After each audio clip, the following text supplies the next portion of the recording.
Three, two, and one. You're good. How's it going, Rebels? We have been away for a while. There's been a lot of awesome things going on, including a couple different events, including our last event where we had Brick City come down and do an event with us. It was a Rebel Cause event, and Brick City they killed it down here. Really helping me out, honestly. Get everything together, and we had a ton of fun. We raised a good amount of money. And the event was a huge success. We had about 40-some people come out. And then most recently, we actually had B-Wings at Brewskins, which I co-hosted with StarBQ Podcast. We love those guys here at Rebel Cause and Rebel Chatter, of course. And we raised the most money we have ever raised, guys. We raised over $600, which was just fantastic. We had a great time. We did the Skywalker, or no, what was it called? The Sauce Walker Saga Challenge. It was a hot wing competition. We did some live podcasting, gave away a ton of prizes, and we did that at my favorite bar, Rumple Brewskins, right here in Lancaster, Pennsylvania. And some pretty sick homemade drinks, too. And the man talking in the background, ladies and gentlemen, is actually my guest for the night. And as you guys have noticed, unfortunately, my father, Jake Stettler, is not here tonight, and the reason for that is he's off making a movie right now, ladies and gentlemen. Stray Ember is in production as we speak, and unfortunately, that is why we haven't been around for a little bit. Honestly, between Rebel Cause and the movie, we have both just been so busy, and it's not that Dad doesn't want to be here, but hey, man, he's chasing his dreams, and I'm chasing mine, and it's awesome. So he's going to be away for a little bit, but the great thing is I have a couple guests that have been, I've wanted them to be on the show for a while now. And instead of, bringing in a co-host for a little bit, I'm just going to pop the guest on as the co-host, so they can talk to you guys about, all the different events. Luckily, the next 3 or 4 guests I have lined up, we're all at B-Wings at Brewskins, except for one of them, which is fine. But I guess real quick, James, how did you enjoy B-Wings at Brewskins, buddy? And we have James Brown, the voice of Rebel Chatter and, of course, the Brick City Blockade Podcast Network on the show tonight. Long overdue. James, how the hell are you doing, buddy? I'm doing pretty great, man. And honestly, after a 7.5-hour drive down to Pennsylvania, I could not think of a possible better way to spend a day. And it was a lot of fun, right from setup to takedown, and then well beyond after that into the night, lightsaber dueling with Steve Kirk on the streets and all that fun stuff. I had a blast, man. I love talking to people when I was down there. I liked seeing what you were doing with Rebel Cause, and I really liked the opportunity to kind of interact with some of the locals down there and talk to them about what you were doing, because a lot of them know about it already, which is actually pretty cool. Yeah, absolutely, man. It's been crazy. Even since we had the last episode of Rebel Chatter, things have grown so much, and it has surpassed anything I ever imagined it could possibly be. We're doing some very awesome things here in Lancaster, thanks to everybody that has, supported us. And of course, thanks to all my brothers at Brick City. We've really made this awesome little collective of people that is just all about doing some awesome stuff together. And most importantly, we all love Star Wars. And before we get into, of course, what the point of this whole podcast is, your Star Wars story, James, I have to say the craziest part of B-Wings at Brewskins was about half an hour in or so. I'm sitting there, and Steve Kirk from San Diego just kind of walks in the room. Nobody knew he was coming. We were all crazy surprised. I think I was I had the biggest reaction to it. I about knocked over Scott Dog from the Sci-Fi Diner podcast, jumping up to give him a hug. That was fantastic. Steve just surprised all of us by just taking a red eye out and showing up for the event. We had a ton of fun. Like you said, we all came back to my apartment afterwards. All had a couple rounds of Jawa juice in here and did some lightsaber battling, man. And, I think the scab has finally gone away from where he, chopped me in the knuckles real good. Everybody had a couple bruises from the Jedi Master himself, which was fantastic, man. I couldn't have asked for a better event. Everybody had a blast. Um, it went great, man. But Yeah. like my I my said, knuckles were down for a bit after that too. oh, absolutely. But like I said, buddy, the whole point of this show is, James, what is your Star Wars story? So when I was younger, I always had I never really had TV or video games or anything like that, and it was maybe once a month or so, and we'd go out and see a movie. And I don't say that's a bad thing at all. I was happy about the fact that when I was 3 years old, I was sitting out in the garden eating dirt and playing with rocks. I mean, that's the way it's supposed to be.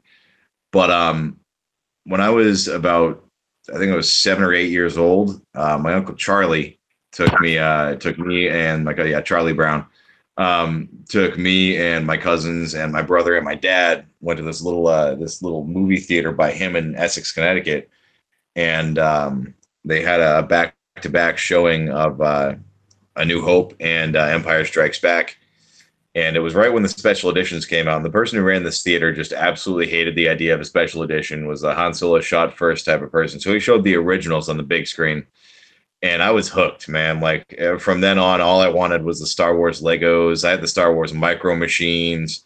I had like those little Hot Wheels Star Wars themed cars. I had everything Star Wars, and I absolutely loved it. And then in 1999, I started seeing previews when we went out to the movies for another Star Wars movie, and I was like, oh my god, there was this weird dude with horns and a double-bladed lightsaber, and I watched it, and 9-year-old me loved Jar Jar Binks, and I think every 9-year-old loves Jar Jar Binks, but obviously as a 28-year-old adult now, I absolutely hate that guy.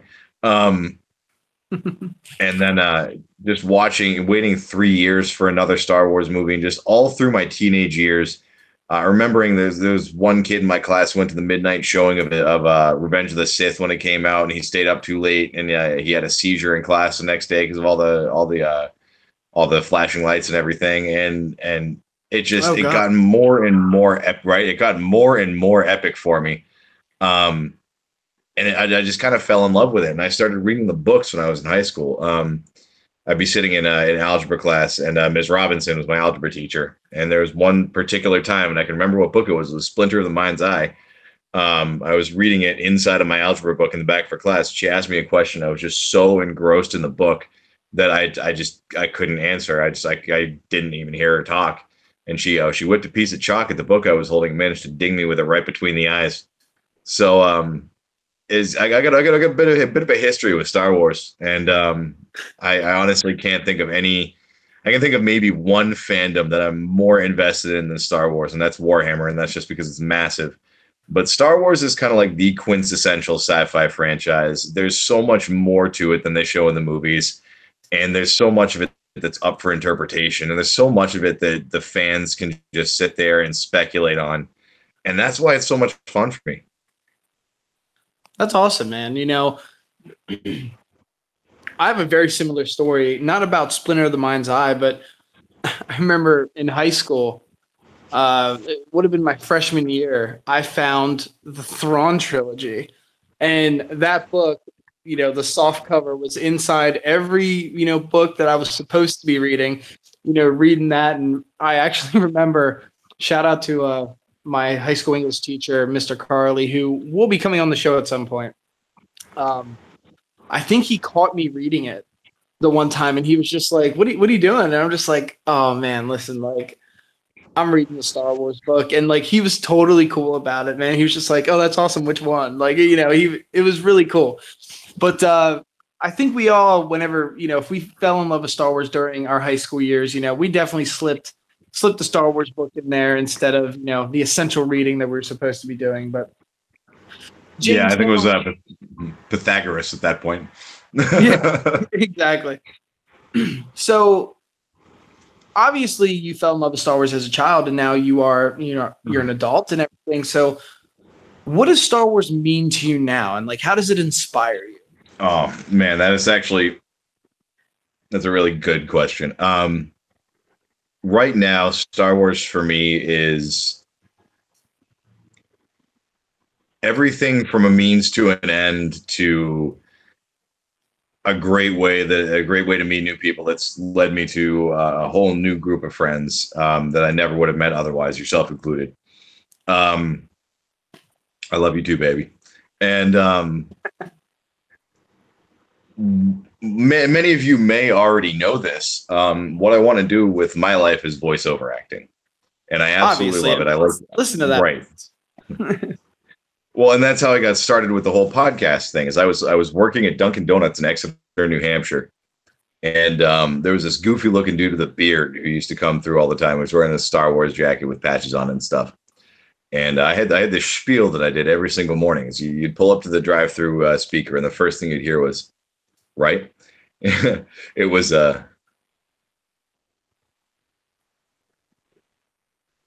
Robin, this is me telling you to jump in and be like, hold on a minute, I got the other side of this story. Oh, good. Yeah, sorry. Get it this time. But you'd hear, good morning and thank you for choosing Dunkin' Donuts. What can I do to make your day less terrible? And everybody loved it. And Robin came through, Mr. Robin Vogt from Brick City Blockade came through, and he was like, yeah, so I really like what you do down there. I'm like, dude, I like your jacket. I like the Star Wars patches and everything. It's pretty cool. He's like, you know something about Star Wars? I'm like, buddy, let me tell you something about Star Wars. And he ended up coming into the lobby there, and we talked for a little bit, and he had me come out, and we did 3 intros for the three shows that Brick City Blockade had at that point. And I just went to his apartment in Exeter, and we just recorded it and everything, and we just did like one take on each of them, and it was set, and those intros held for a while. And beyond that, I just started jumping onto episodes here and there, and now I'm a full-fledged member of it, and I absolutely love it, man. Like, I get to talk to people about Star Wars, and they have to listen, and it's great. Isn't that like the craziest part about what we are so lucky to be able to do is, I mean, I've said it a million times before, but literally all my friends, except for like a very few, like I have like 1 or 2 other friends from high school, and that's about it, that I still even contact on a weekly basis, whatever. All of my friends I've now met through Star Wars and Rebel Cause, and it's fantastic to know that, in these, not later years, because we're all still young, hell. Yeah. But that we're surrounded by these people that are, just so passionate about all the same things we're passionate about, which is why, I always love when, bringing you guys down to be a part of, the Rebel Cause events and to do this stuff with us. Cause that's the point of what I've always wanted to do, is just to bring people together and us all to just have a blast together. And, when I sit back at things like, honestly, there was this really cool moment that I had at viewings at Brewskins, and my dad, we weren't recording at the time. My dad just kind of looks over at me after everybody's in the room, and he kind of nudges me with his elbow, and he's just like, "You did this." And I'm just like, "What do you mean?" He's just like, "You starting Rebel Cause just brought all these people together." Yeah, sure, some of them already, like Brick City was a thing. Actually, a day after us, Brick City started, or before us, Brick City started. So we were destined to be brothers, of course, from the beginning. But for us all to be at a bar talking about Star Wars, raising money for the homeless, like it was kind of one of those weird moments where I was just like, oh man, like this is pretty cool, man. Like I always tell everybody, I'm just so lucky to have all these amazing friends, you included, and honestly, it's no bullshit. Me, I guess I shouldn't be good. We're going to edit that part out there. This is a note to edit out me saying bullshit. Restart. I'm going to say, and it's not me just saying it, but Robin, James, Foden Beat, they're friends of mine. You know what I mean? They're my actual friends. It's not just the whole Star Wars thing. We've all gotten to be close. We know each other all very well. And it's just an awesome experience to be able to sit down and talk to everybody. But I always really love when I have the episodes where I bring on people that have become close friends, So yeah. I guess, James, the last question I have for you today, buddy, is how would you say Star Wars affects your everyday life? I was actually really hoping to ask that question, because this actually segues directly into what you do with Rebel Cause. And when Robin first talked to me, he's like, "Hey, I met this dude Caden from down in Pennsylvania." I'm just like, "All right, well, who's this Joker? You know, like, what's he doing?" And then Robin was like, "Hey, so we're gonna go down and we're gonna tour this rescue mission they have down there, and we're gonna go and we're gonna talk to Caden and we're gonna do a little event with him and all that fun stuff." And I'm like, you know what? Screw it, because I was kind of like, I'm along for the ride. Let's do this. And when I came down and I saw what you were doing, it hit me right in the feels, because a little bit of a history of James thing here is I got home from Afghanistan in 2010. I got out of the army in 2011. I moved back home, and for a little while I had a little bit of stability, and then everything just kind of fell apart. And I was jumping from dead end job to dead end job. I was like making a grand total of $9 an hour trying to finance a $1,200 apartment. And that got me into doing some stuff that I shouldn't have been doing with various substances and people of ill repute. And that directly led to me being homeless for about 3 years. And there were periods of time where I'd have a couch to crash on or something like that. But for the most part of it, in New Hampshire during the winter is not a place you want to be homeless. And I was living out of a Toyota Corolla. At one point, I was living out of an old Buick, and whatever. I was managing an Olympia Sports, and I was driving down to the park and ride and sleeping in my car at night. Like, it was not a good time. And there were organizations like the Water Street Rescue Mission up here that really helped me out, got me back on my feet. And I credit in no small part Brick City Blockade and Robin for kind of giving me a little bit more of a purpose, something to work towards, and something to work for that was beyond just the day-to-day norm of work. And after I started with Brick City Blockade and started talking with Robin and doing all that fun stuff, it gave me the motivation to go find a better job, to find a career, to kind of do everything. Because I saw what Robin was doing, and then I saw what you were doing. Obviously, I met you after I'd already found the job and everything else. But now it's like, all right, I can give back to the people who helped me. I can give back to organizations like the ones that helped me when I needed it. And that's something that I really wouldn't have known how to do if I hadn't met you and if I hadn't gotten involved with Rebel Cause. And it's a great thing that you're doing, and that's what Star Wars does for me every day. It was my saving grace, and with everything that was going on, it just kind of like it really hit home, and it brought me out of a bad time. So Star Wars was there for me when nothing else was.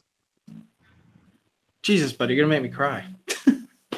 I love you, buddy. I love you too, man. You know, that was awesome. And you know, that really does mean a lot. And I'm glad that, you know, we've become as close as we have and really had the opportunity to reflect upon those harder parts of our lives and, you know, really turn it into, okay, you know, I've been there. Now let's raise some other people up. Now let's try and make sure that other people aren't in that position. And you know, you, Robin, you know, you guys have always really gotten it from the get-go. You know, some people I've, you know, had to explain exactly what we're doing. And even some of my family members don't really get it, you know, and I think that's why we all clicked so quick. You know, I sat here in my living room, literally where I'm sitting right now. And I think I either Facebook video called or Skyped Robin. And it just kicked off this, like, I was like, hey, listen, like, I listened to this one episode, which all of you have heard about, I'm sure, the positivity episode 1. Yep. We've since done a positivity episode 2. And I was like, what are you guys talking about is totally like what I'm doing down here. So like, let's do something. And then it just turned into everything it is. And, you know, now it's gotten to the point in a very short time where it's like, you've all been in my home down here. You know, we have plans to be together a bunch of times, and it's I got drunk on your couch. Yeah, exactly. And your girlfriend made food for us. Like, dude, it doesn't get any better than that. It really is, man. And that is, and to bring it all back home that's the amazing thing that this movie, these movies, these stories Star Wars have done for us. It's pretty incredible to really think that, honestly, think about other movies. Like, do other movies really bring people together like that? I mean, maybe a few. Maybe, Do you think that George Lucas in 1977, filming the original Star Wars movie, had any idea the impact he would have on people's lives? Not at all, man. And that's really very profound to think about. George, if you're ever listening, I can't even put into words how thankful I am for my life that you gave me, really. I mean, that's what it boils down to. Sure, I work and do all that other stuff, but I get home and I snap into Rebel Cause gear, which means I'm snapped into Star Wars. And, it gives me purpose as well. What you said, I really found a purpose in life with Rebel Cause. I started it right after a time that I was like, what am I doing? And it really gave me purpose. And that's all thanks to this awesome story about space wizards and spaceships, man. It's fantastic. Right. So, well, James, that was truly fantastic, buddy. That was awesome. So, not to cut it short or anything, but James, where can all of the good people find you all over social media when they want to get more in touch with you? Obviously, they're going to be seeing you at further Rebel Cause events, and of course, Brick City events all across the country right now. We have stuff planned all over the place, which is pretty awesome. A lot of things are still in the works, that people are going to be hearing about soon. But where can all the good people find you, Mr. James Brown? No relation. No relation, which leads me right into, you can find me at I'm Not Really Him 9 on Twitter. You can also find me on Facebook at Voiceover Acting 1212 and on the Brick City Blockade Podcast Network, and affiliated with Mr. Caden Stetler over at Rebel Chatter and Rebel Cause. Feel free to drop me a message if you want to get to know me better. If you have any questions, feel free to message me. I'm always around, or at work and horribly bored. So please distract me. And you can always find me on www.brickcityblockade.com on the podcast. Awesome, man. And of course, guys, Rebels, you all know you can find us at Rebel Cause Lancaster on Facebook, Instagram under that same name. You can find us on, actually, I'm going to restart that since we're not live. And of course, Rebels, you know you can find us at Rebel Cause Lancaster on Facebook and Instagram under that same name. You can find Rebel Chatter Podcast, of course, at www.rebelchatter.com and all those other great podcasting apps all across the galaxy, iTunes, all that great stuff. And of course, you can find us on the Brick City Blockade Podcast Network, where we are always talking about Star Wars, and we always say, may the Force be with you. May the Force be with you. Always. And also with you. And cut.